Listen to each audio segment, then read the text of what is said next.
reports this morning that a plane has crashed into one of the towers.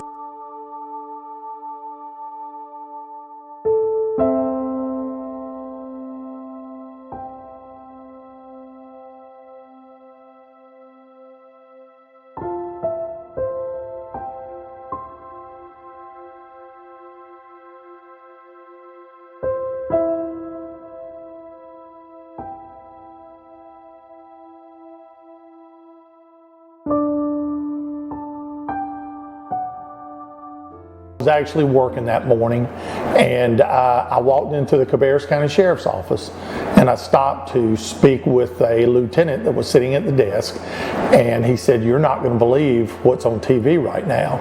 My daughter was born June 27th, 2001, and I had just come back to work. That was my first week back at work, and I started my day started at 7 o'clock, and we had TVs all around just to watch CNN, whatever was happening in the stock market or whatever. And then we had the breaking news come through on CNN. I was working in New Orleans, and I had just gotten into work.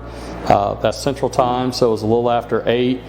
So they had already had the first plane hit the first tower, so that's kind of where I came in, and everybody was around the television, and just kind of unfolded from there. It was moving day for us in the office, and that morning I was packing boxes in my old office and trying to get my act together, and I got a phone call from my wife saying, "Hey, I think a commuter plane flew into the World Trade Center. I'm watching the news and I saw it." And I go, "Wow, that's weird." And we just chatted for a minute, hung up because I was busy. And a few minutes later, she called and says, "No, another one flew in, and now they think it's a jet plane, and they have footage of a jet plane going into the Trade Center." And after the second plane hit, I remember distinctly feeling like, I've got to get home. My wife was actually on her way to get on the plane at that same time, and of course once it happened, all the phone lines got tied up and I couldn't get in touch with her, so there was great worry that she was up in the air when all that was happening as well.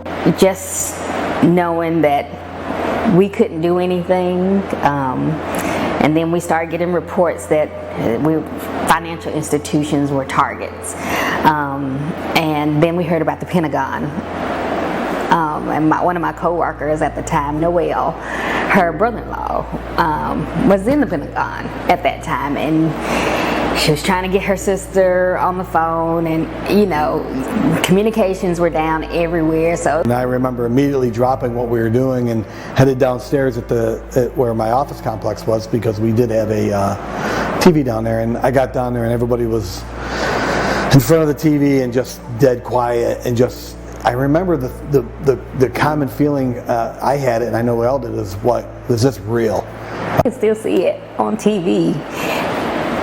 And each year it gets, for different people it means different things.